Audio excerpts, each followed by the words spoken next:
China is one of the 21st century's most consequential nations. It has never been more important to understand how the country is governed and what its leaders and its people actually want and believe. Welcome to Pekingology, the podcast that unpacks China's evolving political system and the trajectory of China's domestic and foreign policy. I'm your host, Henrietta Levin, Senior Fellow with the Freeman Chair in China Studies at CSIS. This is Pekingology. I am very pleased to be joined today by Dr. Cobus Van Staden.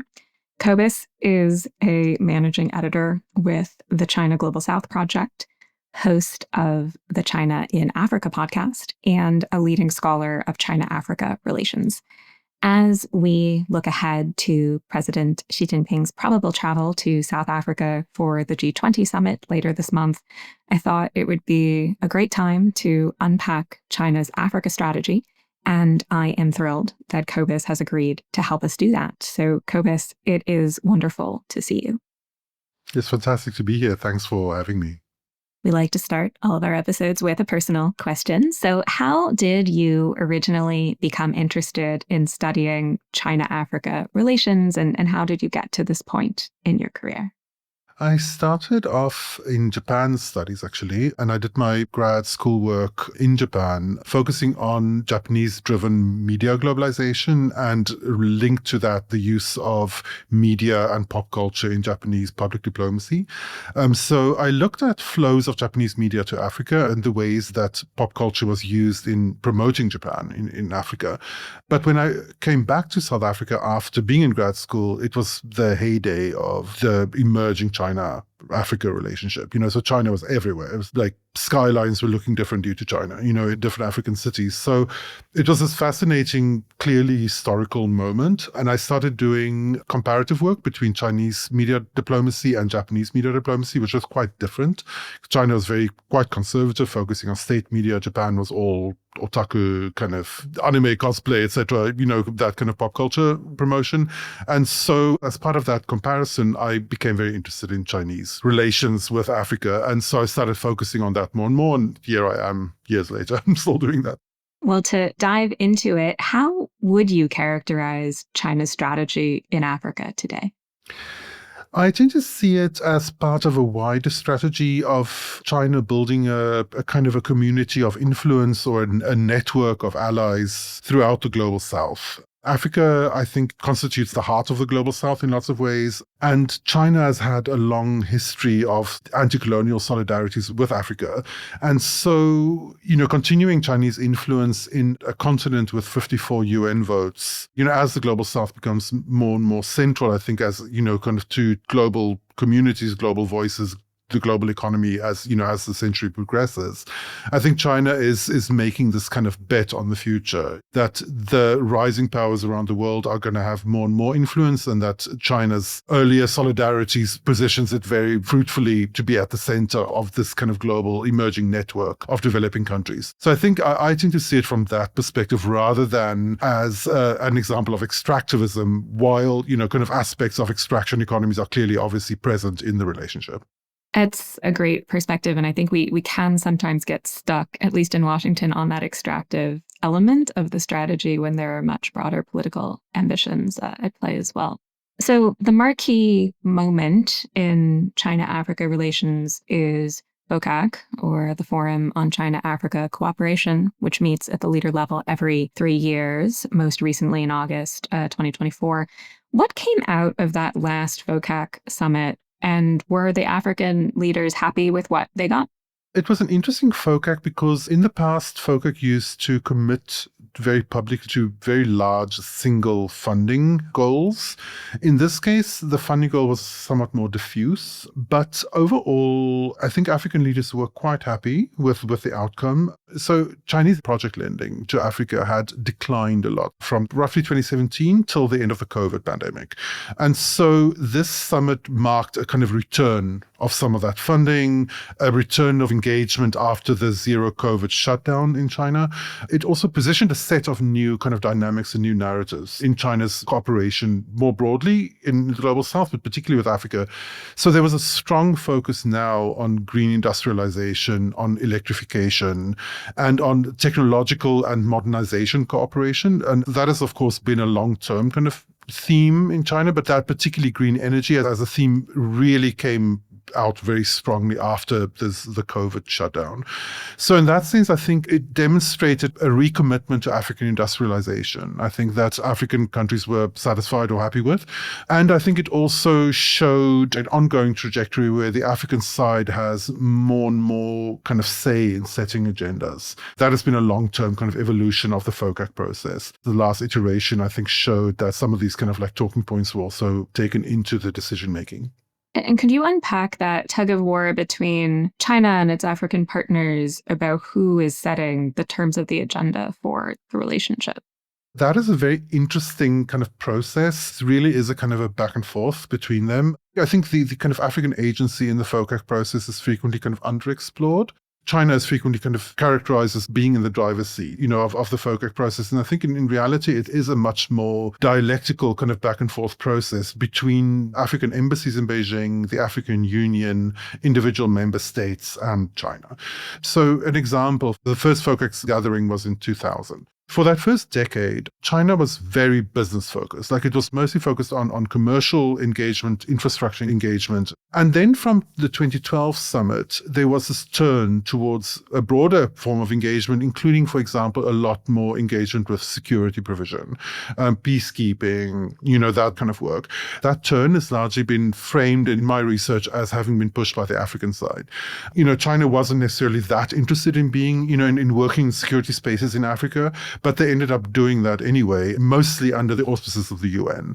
So, that push, I think, is an example of FOCAC agendas being widened by, kind of African engagement.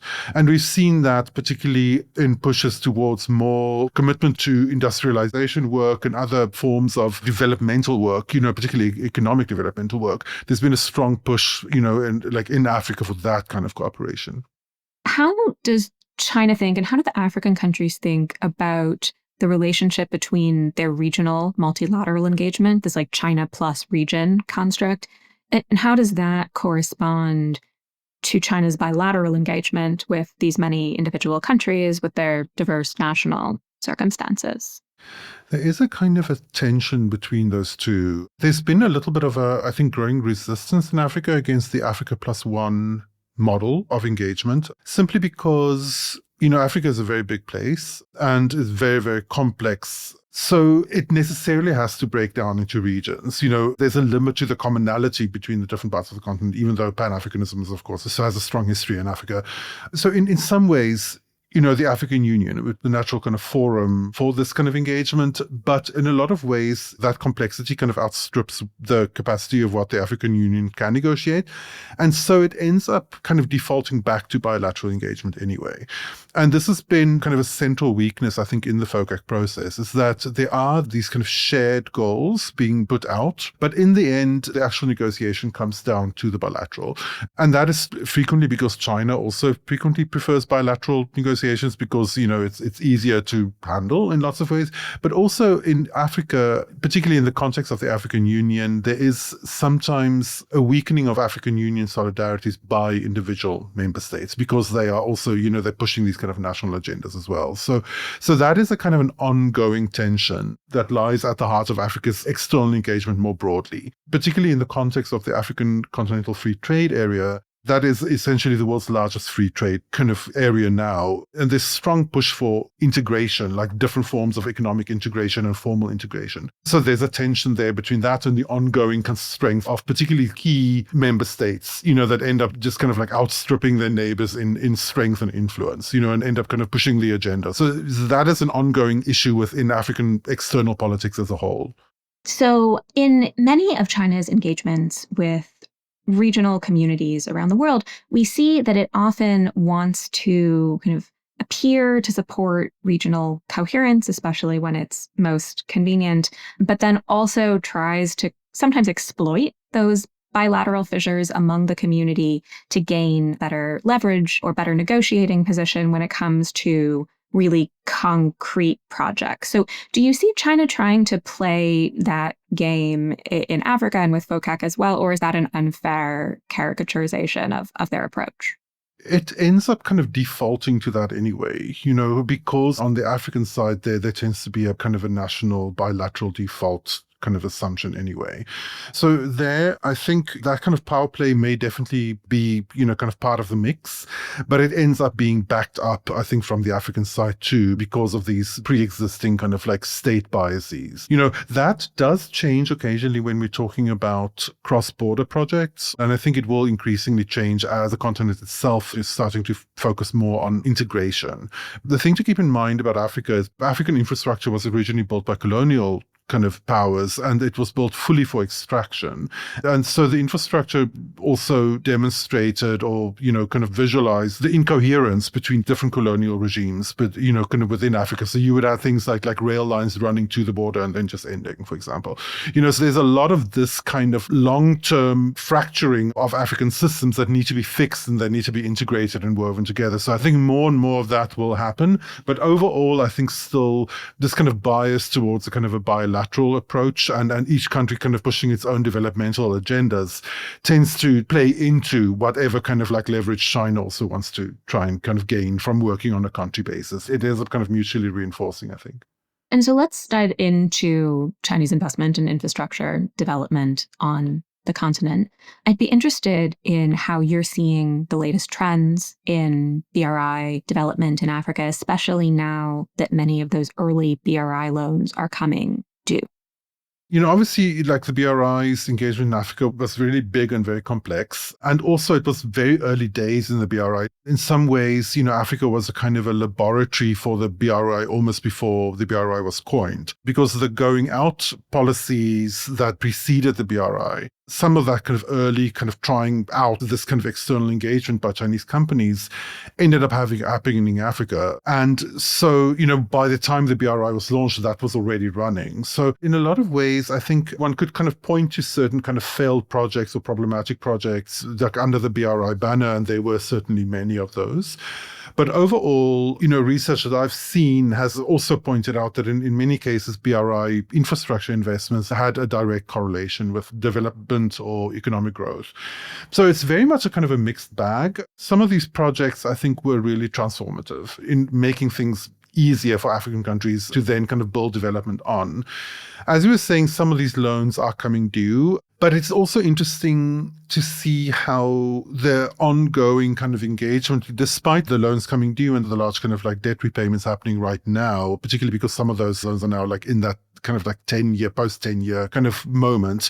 A lot of the very large loans, like for example, to Angola and also to Ethiopia, large chunks of that have now actually been repaid. These countries are now actually looking at new kind of like phases of possible additional lending, driven by the increasing possibility of having that lending be RMB denominated. A lot of the kind of classic BRI loans were dollar denominated. Now there is, Kenya has 2 weeks or so ago announced that they managed to have some of their remaining large loans to China changed into RMB, which saves them hundreds of millions of dollars in money. And Ethiopia has announced that they're in talks to also do that, and several other African countries are apparently in talks to do that as well. So in that sense, we're heading into a new phase, I think, of more financial cooperation between Africa and China at a moment where China has also, for a lot of its own reasons, moved away from large sovereign loans as the kind of basis for this infrastructure engagement towards other financial models. So China is acutely aware of the debt impact, I think, of this, and and is wary for its own reasons of that debt issue. But at the same time, I think they're now moving roughly into their third decade of this kind of cooperation. Despite the BRI only, starting in 2013, the kind of pre-BRI phase was already very robust. So I think both sides have also learned a lot, I think, from some of these kind of unhappy projects, in the past. And I think we're seeing a lot of changes, I think, in the model as they're trying to keep it going. And of course, China's own economy has evolved quite a bit over this period of time, entering into this third phase where we no longer see breakneck domestic growth. If anything, the economy seems to be stagnating, even as it also generates incredibly powerful outcomes when it comes to technology and innovation. And so how does the changing shape of China's economy at home affect its approach to the continent, if at all? One of the big kind of discussions that we've had at the China Global South Project over the last few weeks have been now with the newest plenum and the newest kind of 5-year plan being announced. One of the points made from, just reading through the kind of coded language has been that China is interested obviously in developing new fields of growth and economic advancement, but also improving and maintaining basic manufacturing. Or that's how I understood it when I saw it. They want to own the whole value chain. Exactly. And so China is essentially, moving away from an entire kind of like development orthodoxy, a global development orthodoxy, with the idea that, as countries move up kind of industrial value chains, low-end manufacturing is going to be offshored at some stage. That seems to not be the case in China at this particular moment. And so with that, then we're in a kind of a larger moment, I think, where a lot of the orthodoxies presented to developing countries, but how they should develop or what kind of benchmarks and this kind of path towards development that they should move towards is really been thrown up in the air, right? So if you think about a country like Vietnam, for example, Vietnam, there's this amazing graph where you can really see Vietnam's imports from China correlating directly with its exports to the US. So it imports a lot of different kind of industrial inputs from China, assembles stuff in Vietnam, and then exports those products to the US. That exporting to the US, exporting to Europe logic from, that drove essentially 25 years of development kind of thinking, is now not really feasible anymore because of the tariff regime, because of, economic changes in the global north of those traditional markets. And so in the process, we're seeing, I think, a large rethink of what this is going to look like. If Africa assumed that at some stage Chinese makers of flip-flops, say, are going to move those factories to Africa, that may not happen now, right? And at the same time, China may well be holding on to the flip-flop sector of its manufacturing. And those flip-flops will still be going to African markets. In fact, there are now more of them going to African markets, now more than ever before, because Chinese, exports have ramped up so much. And so I think you're seeing a lot of kind of open questions throughout the global south about how they should respond, right? Kind of like how they should be thinking about exporting to China in the first place, what China would be willing to buy in this particular scenario where this kind of offshoring is not happening. And then also how they should be thinking about their domestic markets and how they should be dealing with the traditional markets in Europe and, kind of the US and so on. So I think we're really at a moment where a lot of these questions are really kind of hanging in midair. All of these countries are scrambling around to try and see how they're going to make it work. And China seems to be, at least to some degree, aware of the anxiety that doubling down on this growth model may produce in Africa, in that they announced, I think quite recently, they were going to drop all import duties on goods from Africa. Is that going to meaningfully help with these trade imbalances? How is that viewed, as a step in the right direction or not? I think it was viewed very enthusiastically, particularly because it came on the back of also the announcement of tariffs on the US side. Only a few African countries were really significantly exporting to the US, and those countries are now all again scrambling to try and see how they're going to make that work. So the announcement of zero tariff measures from China, I think, was really welcomed. But everyone was also pointing out that just simply scrapping the tariffs is not enough, because a lot of these, non-tariff barriers that also make it hard to get into the Chinese market. And so, for example, different kinds of phytosanitary barriers, for example, to guard against agricultural pests, for example, it's like to enter the Chinese market is a really onerous process. And so Chinese actors have started to do a lot of training for African counterparts to try and get them through this process. It's also sitting on top of an entire architecture of trade facilitation that has been driven by Chinese provinces. So Hunan province particularly has been putting up really robust kind of trade facilitation facilities, including currency trading centers and beneficiation centers, big, huge kind of agricultural trade fairs and so on. All of this kind of work, particularly to activate agricultural exports to China.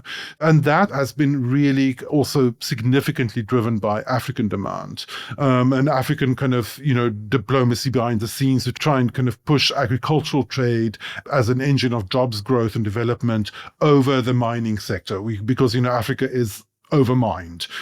Even though, critical minerals is a key part of that relationship, Africa is very interested in moving beyond mining as a way of making money. And so agriculture is a key example of that. And so I think it's still early days, but I think overall, I think China is really a lot more proactive than I think any of Africa's other major kind of external partners in trying to kind of do work on its own side to try and kind of cover, cross some of these barriers in order to facilitate, more engagement. Yeah, the subnational piece of that is very interesting. Very interesting, yeah. So turning back to China's diplomacy in Africa, Foreign Minister and CPAC Director Wang Yi has continued China's long tradition of ensuring his first international trip of the year every year is a trip to Africa.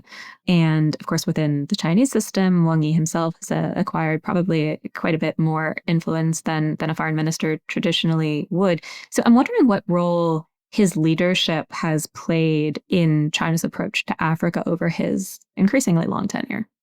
It's always tricky to differentiate the person from the larger mechanism, kind of in the party state mechanism in Chinese politics. But I think he has been really very successful, I think, in building relationships in Africa, in demonstrating this kind of constancy. And I think he's been very nuanced in understanding, I think, where African countries are coming from. So like African countries don't get a lot of respect on the international stage, right? Kind of like they're very kind of marginalized. It's, notoriously hard for African stakeholders to, for example, to get any kind of real meetings in DC, for example, right? Because it's very hard to get FaceTime with the Secretary of State, for example. But when the president of, say, Burundi goes to China, it's full red carpet, full rollout. So in that sense, I think just simply into the optics of equality in the world and the optics of kind of valuing African inputs, I think he's been very good. Obviously, he was, Qin Gang stepped in for a while and then, kind of like lost that position, and Wang returned into that position. And I think the kind of larger logic of him returning there was kind of reinscribing, I think, of these relationships. I think there's a default assumption, I think particularly among African publics, that almost all African external relationships are extractive. That is the only reason why external actors engage with Africa is for extraction. And of course, one could kind of like frame the China-Africa relationship as extractive. I tend to not see it as that way exclusively, but there's certainly an extractive part of that relationship. But I think Wang has been very successful in heightening the other parts of that relationship, of framing it as a part of larger kind of like global South connections and to then also put development and modernization, I think, at the heart of that. Yeah, and that symbolism can clearly go a long way in strengthening some of these partnerships. So I'm hoping we can also talk about China's relationship with South Africa specifically. Xi Jinping will probably visit Johannesburg for the upcoming G20 summit. So what is China looking to achieve through its partnership with South Africa, and what bilateral announcements might you expect to see in Johannesburg? Yeah, the bilateral announcements will be very interesting. South Africa is a key country in Africa and in sub-Saharan Africa particularly. So South Africa has a highly diversified economy, is a very sophisticated banking sector, for example, and so on. So in that sense, South Africa remains a kind of a key partner just on a logistical level. If one is interested in working with a larger continent, then South Africa is frequently a very logical place to start. At the same time, I think China also sees South Africa as a key middle power.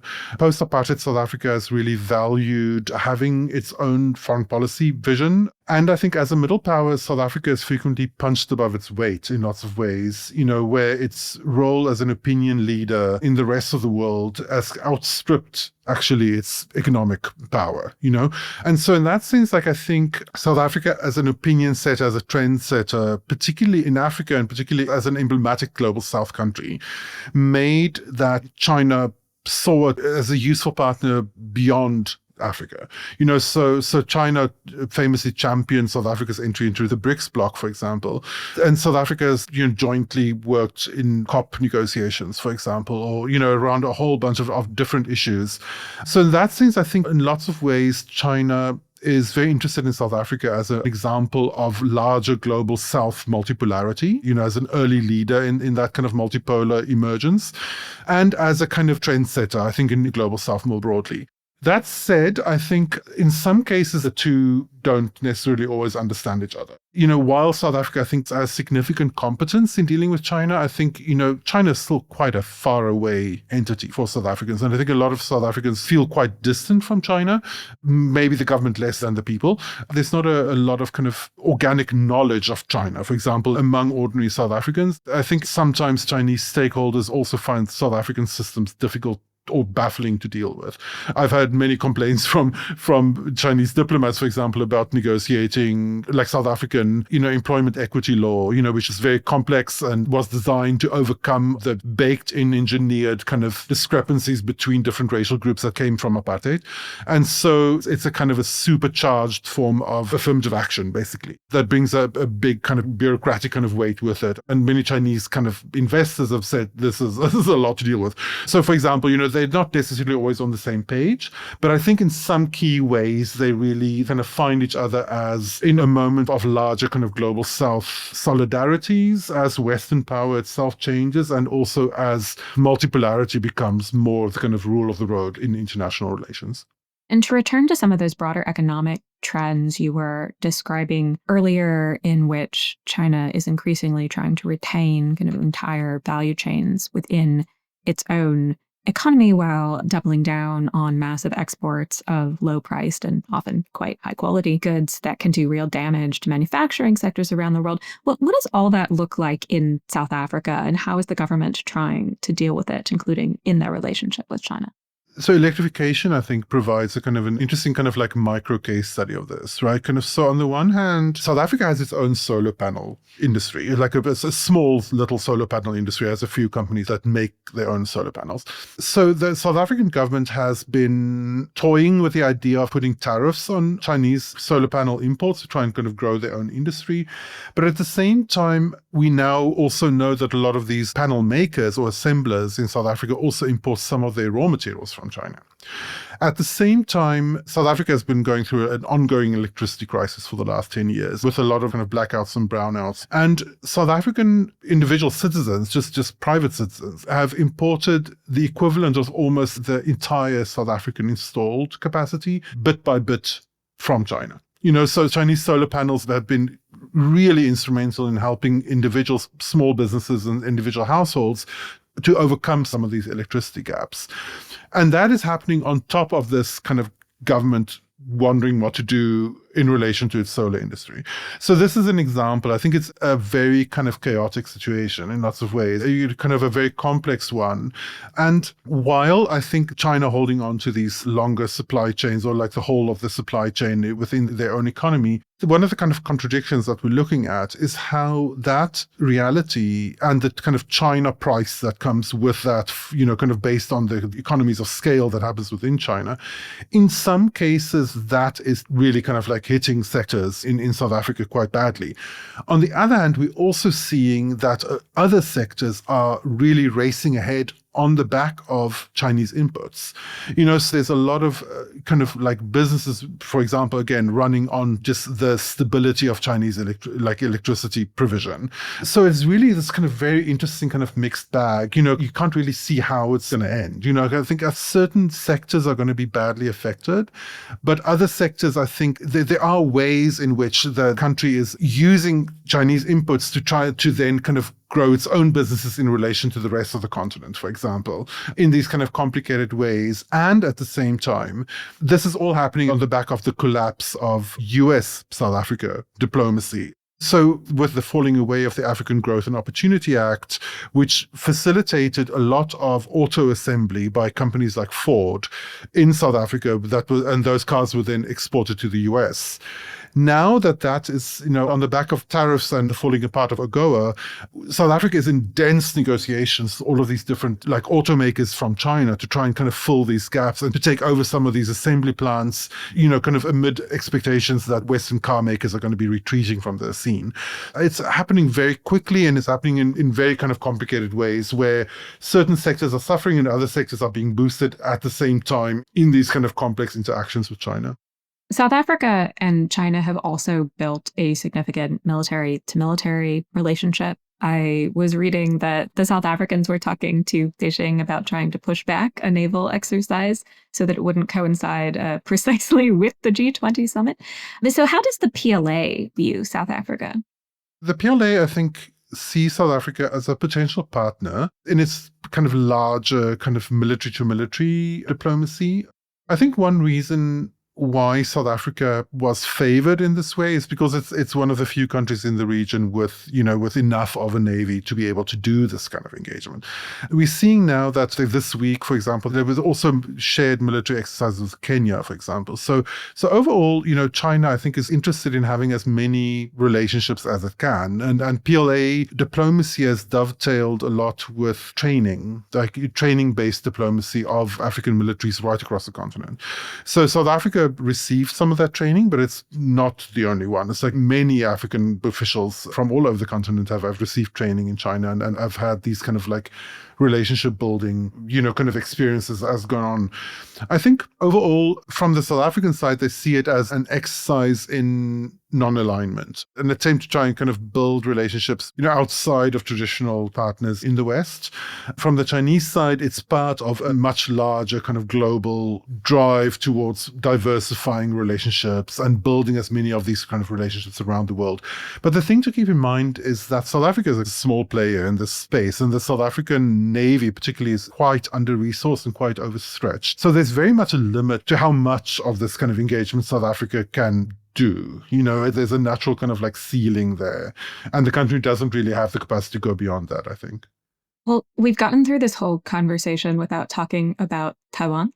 So I'd be interested in your sense of what is going on with China pressuring South Africa to expel a Taiwan representative office from the capital. Taiwan very unusually struck back at South Africa with export controls that it then withdrew.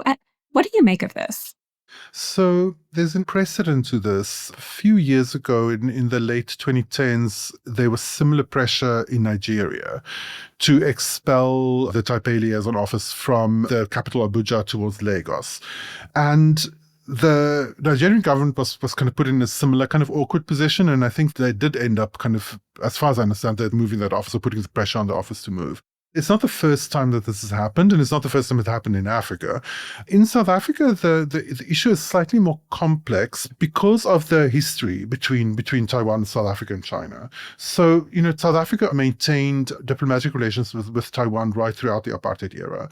And Taiwan was an interesting kind of actor in that sense that there was a wave of migration, and both migration of people and business migration, like capital flows from Taiwan to South Africa during the 1970s and 80s. And there's still a significant Taiwanese population community in South Africa. And at the same time, Taiwan was also one of these kind of outposts of, similar to South Africa, it was a kind of an outpost of empire in some ways, in the sense that the kind of, the apartheid government was propped up by Western power, and that South Africa-Taiwan relationship functioned within the Cold War, as a kind of a binding in a larger kind of global order, built around US power. So when South Africa in 1998 kind of switched to China, there was this multi-decade kind of like relationship with Taiwan that was then abandoned, to, I think, some kind of chagrin within Taiwan. So I think there is that kind of history, I think, lies behind it and brings a little bit more kind of emotion into it. It ends up, it fits into the wider kind of like long-term history of South African apartheid on the global stage. And here I'm citing, actually, I'm drawing on Mingwei Wang's work. So she's an academic at Dartmouth, and she recently published a phenomenal book about like South Africa-China relations, and one of the points that she makes is that for most of the 20th century, the world economy was gold-backed, right? Half of that gold came from Johannesburg. So that it's, South Africa had by far the largest gold reserves in the world.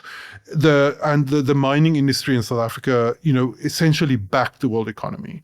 And so one could talk about apartheid, South African apartheid, not as some, kind of like aberrant thing that happened on the sidelines of globalization, but at the very heart of global capital.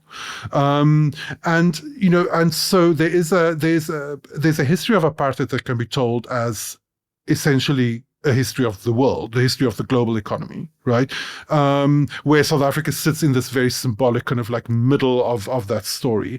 And if you look at South Africa-China relations and the changeover from Taiwan to China in the late 90s, that is a significant new chapter in that history, and in the history, therefore, of the evolution and changes in US-centric global power. And so, therefore, I think that partly, I think, also lies, is one of the reasons why South Africa-China relations have carried a kind of a symbolic weight beyond the size of the actual relationship, which remains relatively small. South Africa is a notable economy, but it's still a small economy compared to other countries. But I think, for that reason, I think these tensions and ructions with Taiwan and like the kind of hitting back, kind of with export controls that were then suspended and all of that kind of like the kind of crabbiness and the kind of anger and emotional kind of valence of all of that, I think is kind of lies at the heart of this kind of bigger global impact of what that change from South Africa to China away from Taiwan actually implied for the entire global order. We will unfortunately have to wrap there, but Cobus, thank you so much for coming on the show. Thank you so much. This was great to speak with you. To learn more about China's Africa strategy, you can read Cobus's work on the China Global South Project website and tune in to the China in Africa podcast. And to our listeners, we would love to hear what you thought of today's conversation and what issues you'd like to see Peckingology unpack in future episodes. As always, you can send your ideas to peckingology@csis.org. If you're new here, we hope you will subscribe, and we'll be back in your feed in 2 weeks.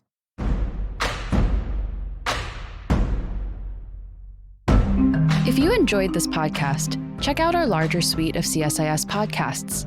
You can listen to them all on major streaming platforms like Apple Podcasts and Spotify. Visit csis.org/podcasts to see our full catalog.